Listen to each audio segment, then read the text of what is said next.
FDC complex নির্মিত হওয়ার পর এত বড় প্রকল্প কখনো গ্রহণ করা হয়নি। এছাড়াও আমরা গাজীপুরে 105 একর জায়গার উপর বঙ্গবন্ধু ফিল্ম সিটি নির্মাণ করছি। সেটি প্রথম ধাপের কাজ শেষ হয়েছে।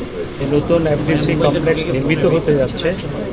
এটি অত্যাধুনিক একটি কমপ্লেক্স হতে যাচ্ছে, যেখানে ফুল হাইটের 3টি শুটিং ফ্লোর আর একটি লো হাইটের আরও 2টি শুটিং ফ্লোর, অর্থাৎ মোট 5টি শুটিং ফ্লোর থাকবে। এবং সেখানে যারা দেশি বিদেশি যারা আসবেন এখানে বিভিন্ন সময় তাদের থাকার ব্যবস্থা থাকছে এবং আরও অত্যাধুনিক সমস্ত সুযোগ সুবিধা সেখানে থাকবে। এফডিসি কমপ্লেক্স নির্মিত হওয়ার পর এত বড় প্রকল্প কখনো গ্রহণ করা হয়নি। একটা বিল্ডিং থেকেই একটি সিনেমা শুটিং করে বেরিয়ে যাওয়ার সমস্ত স্কোপ সুযোগ সুবিধা সেখানে রাখা হয়েছে। এটা চলচ্চিত্রের সাথে যারা যুক্ত তাদের বহুদিনের দাবি ছিল। মাননীয় প্রধানমন্ত্রী বঙ্গবন্ধু কন্যা জননেত্রী শেখ হাসিনা সেই দাবি পূরণ করেছে। এবং আপনারা জানেন যে জাতির পিতা বঙ্গবন্ধুর নেতৃত্বেই এফডিসি কমপ্লেক্স প্রতিষ্ঠিত হয়েছিল। আজকে তার কন্যা জননেত্রী শেখ হাসিনার নেতৃত্বে এফডিসির নতুন কমপ্লেক্স নির্মিত হতে যাচ্ছে। এছাড়াও আমরা গাজীপুরে 105 একর জায়গার উপর বঙ্গবন্ধু ফিল্ম সিটি নির্মাণ করছি। সেটি প্রথম ধাপের কাজ শেষ হয়েছে এবং দ্বিতীয় ধাপের কাজের জন্য 380 কোটি টাকা বরাদ্দ দেওয়া হয়েছে। ইতিমধ্যে এক লেগে পাস হয়েছে, সেখানেও শুটিং করা যাবে। এবং আপনারা জানেন যে চলচ্চিত্র শিল্প ইতিমধ্যে ঘুরে দাঁড়িয়েছে। আমাদের সিনেমা এখন অন্যান্য দেশে একযোগে মুক্তি পায়। আগে আমরা যখন ছোট ছিলাম কিংবা আমরা যৌবনের শুরুতে জানতে পারতাম যে হিন্দি সিনেমা মধ্যপ্রাচ্য সহ বিভিন্ন দেশে মুক্তি পায়, তখন স্বপ্ন দেখতাম কখন আমাদের সিনেমা অন্য দেশে মুক্তি পাবে।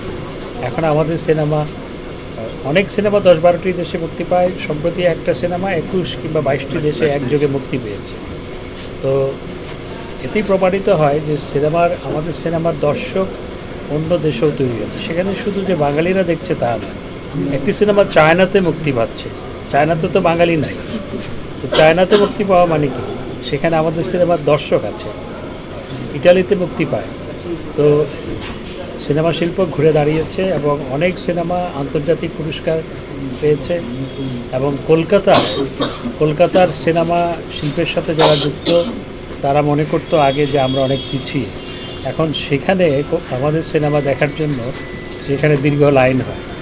গত বছর যখন আমরা চলচ্চিত্র উৎসব করি, সেখানে একটি সিনেমা আমরা নিয়ে গেছিলাম, সেটি দেখার জন্য প্রায় 1 কিলোমিটারের কাছাকাছি লাইন হয়েছে। তো এতেই প্রমাণিত হয় জননেত্রী শেখ হাসিনার নেতৃত্বে সিনেমা শিল্পটা ঘুরে দাঁড়িয়েছে। সিনেমা নির্মল বিনোদন দেওয়ার পাশাপাশি সমাজ সংস্কারে, সমাজকে সঠিক বার্তা দেওয়ার ক্ষেত্রে এবং সমাজকে বিকশিত করার ক্ষেত্রে, আমাদের সংস্কৃতিকে লালন করার ক্ষেত্রে অনেক গুরুত্বপূর্ণ ভূমিকা পালন করতে পারে। আমাদের স্বাধীনতা সংগ্রামে যেমন সিনেমা শিল্প ভূমিকা রেখেছে, সিনেমা শিল্পের সাথে যুক্ত অনেকে মুক্তিযুদ্ধ করেছে। এবং দেশ স্বাধীন হওয়ার পর বঙ্গবন্ধু বলেছিল এমন সিনেমা বানা যাতে দেশ গঠনে সেটি সহায়ক হয়। তখন অনেক সিনেমা বানানো হয়েছিল, ওরা 11 জন, আবার তোরা মানুষ হোক, এরকম অনেক সিনেমা বানানো হয়েছিল। তা এখনও দেশ গঠনে সিনেমা গুরুত্বপূর্ণ ভূমিকা পালন করতে পারে। সংবাদ, ফিচার ও অনুষ্ঠানের জন্য ভিজিট করুন সংবাদ প্রকাশের ওয়েবসাইট এবং যুক্ত থাকুন ফেসবুক পেজ ও ইউটিউব চ্যানেলের সঙ্গে।